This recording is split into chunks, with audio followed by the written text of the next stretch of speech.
Hello all welcome to Kerala stock market. അപ്പോൾ നമ്മൾ ഇന്ന് ട്രേഡ് ബ്രേക്ക് ഡൗൺ ചെയ്യാൻ പോകുന്ന വീഡിയോ എന്ന് പറയുന്നത് സ്കൈ ഗോൾഡ് ആൻഡ് ഡയമണ്ട്സിനെ കുറിച്ചിട്ടാണ്. സോ 7,105 കോടി മാർക്കറ്റ് ക്യാപ്പുള്ള കമ്പനിയാണ്. നിലവിലെ കറന്റ് മാർക്കറ്റ് പ്രൈസ് 461 ആണ്. കമ്പനിയെ കുറിച്ച് പറയുകയാണെങ്കിൽ എന്താണ് business of designing, manufacturing and marketing of gold jewellery B2B model business ചെയ്യുന്ന കമ്പനിയാണ്. അത്യാവശ്യം നല്ല സബ് ബ്രാൻഡുകളൊക്കെ ഉള്ള 22 ക്യാരറ്റ് ഗോൾഡ് സെല്ല് ചെയ്യുന്ന കമ്പനിയാണ്. Okay, light weight Italian bangles, mangalsutra chains, bangles, rings, earrings, പിന്നെ 9 ക്യാരറ്റ് ഗോൾഡ് ജ്വല്ലറി എല്ലാം അവർ ചെയ്യുന്നുണ്ട് സെങ്കുമായിട്ട് ചേർന്നിട്ട്. പിന്നെ അത്യാവശ്യം നല്ല രീതിയിലുള്ള ഫെസിലിറ്റീസ് ഉണ്ട്. ഒരു 1,30,000 സ്ക്വയർ ഫീറ്റുള്ള ഇൻ്റഗ്രേറ്റഡ് മാനുഫാക്ചറിംഗ് ഫെസിലിറ്റീസ് നവമി മുംബൈയിലുള്ള കമ്പനിയാണ്. പിന്നെ നല്ല client base Malabar Gold, Joyalukkas, Senco, Khazana jewellers, ഹിൻഷി, കല്യാൺ ജുവലേഴ്സ്, അങ്ങനെ പറഞ്ഞ പല കമ്പനികളുമായിട്ട് കൊളാബറേഷൻ ഉണ്ട്, ക്ലയൻറ്റ് ബേസസ് ഉണ്ട്. ഓക്കെ, പിന്നെ ശ്രീ ഋഷഭ് ഗോൾഡിൽ 51% സ്റ്റേക്ക് അവർ അക്വയർ ചെയ്തിട്ടുണ്ടായിരുന്നു. പിന്നെ ദുബായിൽ എക്സ്പോർട്ട് ബിസിനസ്സിന് വേണ്ടിയിട്ടായിട്ട് അവരൊരു B2B ഓഫീസും തുടങ്ങിയിട്ടുള്ള കാര്യം ഉണ്ട്. അത്യാവശ്യം നല്ല ഫണ്ടമെന്റൽസ് ഉള്ള കമ്പനിയാണ്. ടെക്നിക്കൽ സ്റ്റാർട്ടിലേക്ക് ഞാൻ പോകുന്നതിന് മുന്നേ ഫണ്ടമെന്റൽസും ഡിസ്കസ് ചെയ്തേ ഉള്ളൂ. ഒരുപാട് പീർ കമ്പാരിസൺ നോക്കുമ്പോൾ അവർക്ക് ഒരുപാട് കോമ്പറ്റീഷൻ ഉള്ള ഒരു ഫേമാണ്. ലൈക്ക് നിങ്ങൾ നോക്കുകയാണെങ്കിൽ തന്നെ Titan, Kalyan jewellers, Thangamayil jewellers, PC jewellers, അങ്ങനെ ഒരുപാട് കമ്പനികളുണ്ട്.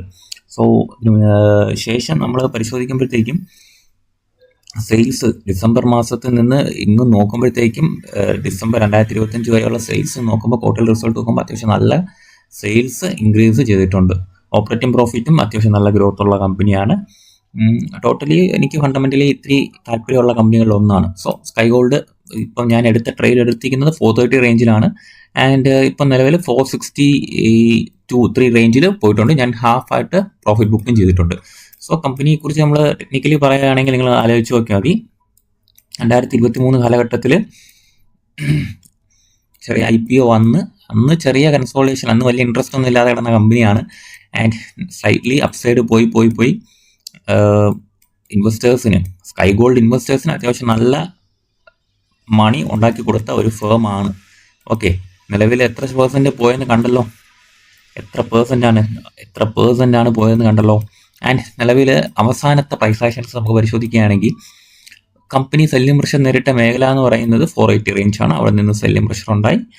ആൻഡ് നിലവിൽ അവർ ഹോൾഡ് ചെയ്ത സോൺ നമുക്ക് നോക്കുകയാണെങ്കിൽ 264 ആണ്. ആ 264 റേഞ്ച് ബ്രേക്ക് സപ്പോർട്ട് എടുത്ത് ഞാൻ എപ്പോഴാണ് ഈ സ്റ്റോക്ക് ഫോക്കസ് ചെയ്ത് തുടങ്ങിയെന്നുള്ള കാര്യം ഞാൻ പറയാം.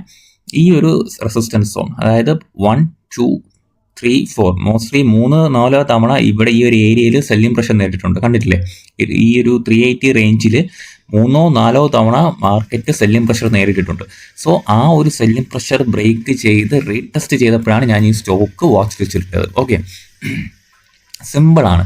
വളരെ വളരെ മൈന്യൂട്ടായിട്ടുള്ള ഒരു പ്രൈസ് ആക്ഷൻ, വളരെ മൈന്യൂട്ടായിട്ടുള്ള എന്താ പറയുക, ബേസിക് ആയിട്ടുള്ള ഒരു ടെക്നിക്കൽ കാര്യം വെച്ചിട്ടാണ് ഞാൻ ഇതിൽ സ്റ്റോക്കിൽ ട്രേഡ് എടുത്തത്.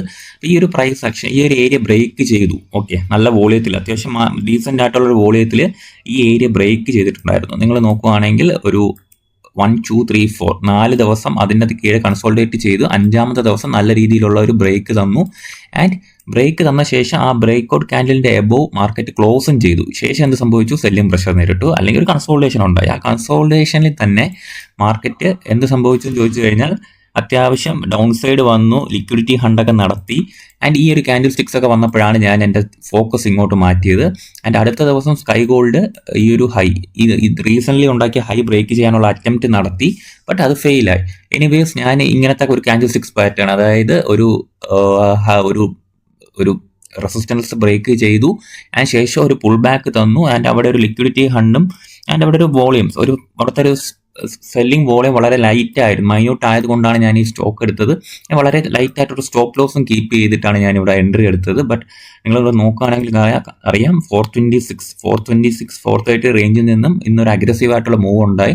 ആൻഡ് ഞാൻ വയ്ക്കുന്ന ടാർഗറ്റ് മാക്സിമം നോക്കുന്നത് 480 റേഞ്ചാണ്, ആ ഒരു റെസിസ്റ്റൻസ് ഏരിയ. അപ്പോൾ ഒരു 480 റേഞ്ചിലെ റെസിസ്റ്റൻസ് അത്യാവശ്യം നല്ല രീതിയിൽ മാർക്കറ്റ് കീപ്പ് ചെയ്യാനുള്ള പോസിബിലിറ്റി ഉണ്ട്. സോ അതുവരെ ആയിരിക്കും ഞാൻ റൈഡ് ചെയ്യാൻ ഉദ്ദേശിക്കുന്നുണ്ട്, ചെറിയ ക്വാണ്ടിറ്റി.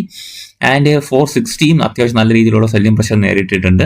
അപ്പോൾ എന്തായാലും സ്കൈ ഗോൾഡിൻ്റെ ഒരു പ്രൈസ് ആക്ഷൻ നിങ്ങൾ മനസ്സിലാക്കുക. വളരെ സിമ്പിൾ പ്രൈസ് ആക്ഷനിൽ ട്രേഡ് എടുത്ത ഒരു സ്റ്റോക്കാണെന്ന്.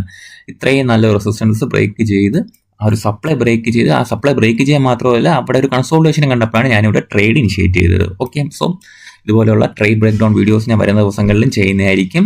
ആൻഡ് നമ്മുടെ ടെലിഗ്രാം ചാനലിൻ്റെ ലിങ്ക് കമൻറ്റ് ബോക്സിലും ഡിസ്ക്രിപ്ഷനിലും കൊടുത്തിട്ടുണ്ട്. ജോയിൻ ചെയ്തിട്ടില്ലാത്തവർ ജോയിൻ ചെയ്യാൻ ശ്രമിക്കാം. Okay, so thank you.